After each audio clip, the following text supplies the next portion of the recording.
I think there's been a brainwashing that's happened in this country, and it's happened a lot through evangelical churches. It's happened a lot through just a lot of churches, honestly. And the message has been told to the American people over and over and over and over again that we have to support Israel at all costs, at all times, no matter what. And there's, tragic events that have helped shaped many Americans' views to support that, such as 9/11 and such Right. as other horrific terrorist incidences here in America, but also what we've been fed on the television, suicide bombers in Israel and so forth. They don't ever show the other side of what happened, but they show that nonstop. Now, so that has hardened many Americans to believe that America has to support Israel at all costs, no matter what.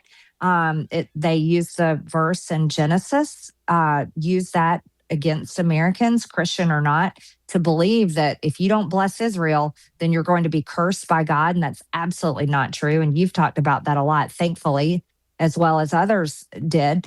But it has been basically propaganda and messaging that has been told Yes. to Americans for so long. And the baby boomers, who we love, that's our parents' generation.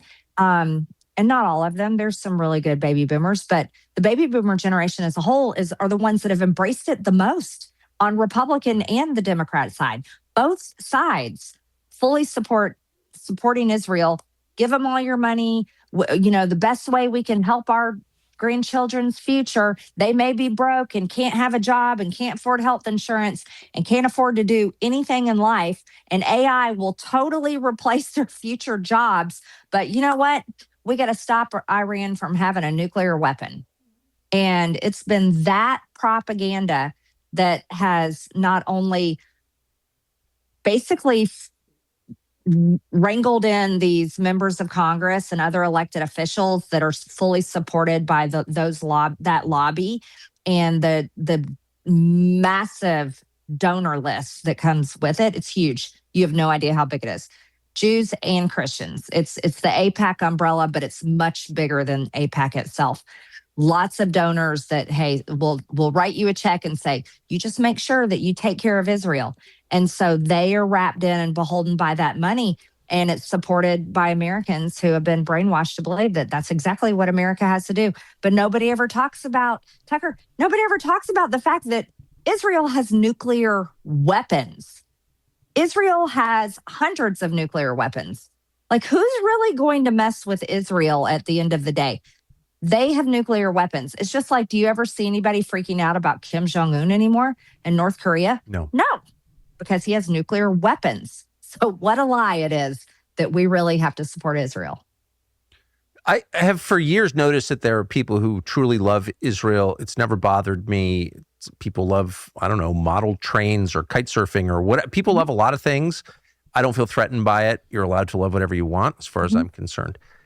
In the case of loving Israel, however, for American leaders, some Jewish, mostly not Jewish, it's the same principle.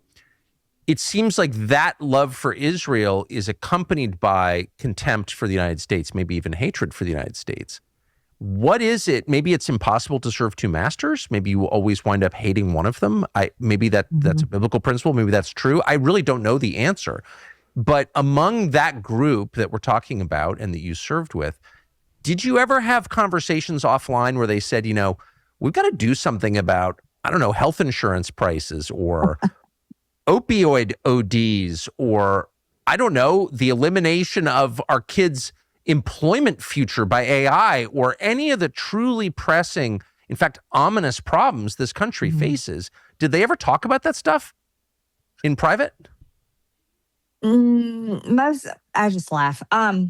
Most Republicans, if they had a bill they were trying to get me to co-sponsor, it's such a circus on the House floor. So when we're at votes and we're spending a lot of time on the House floor and you're in there and it's everybody in there together, Republicans and Democrats, and everyone's sitting in the brown leather chairs that I don't know how old those chairs are. And we're voting with our little voting cards and the little machine with the green yes and the red no and the yellow present. You're sitting there and there's a lot of commingling going on. That's where, if you're not in a meeting once a week, that's kind of where you see everybody. So different Republicans and members will go around with a card and they're asking for people to co sponsor their bill that may be supporting. It's usually something that helps the medical industry or the or pharmaceutical industry, or it's maybe something very district specific. Sometimes that will be something they're working on. But did I ever see anybody going around like really fighting hard to focus on direct American issues? No, a lot of times not. A lot of times it was, hey, we're going to have a resolution this week denouncing anti Semitism because there were protests on college campuses, because college kids were saying there was genocide in Gaza. They would be asking for support to get some bill passed through that would provide funding for some big company that is in their district or has been lobbying Washington because whatever provision is in the next defense budget will really help them. Ridiculous things like that. No, Tucker, it wasn't. It's something interesting. I came across this one too. I wanted to tell you. Um, here's how America last it has been. It really is.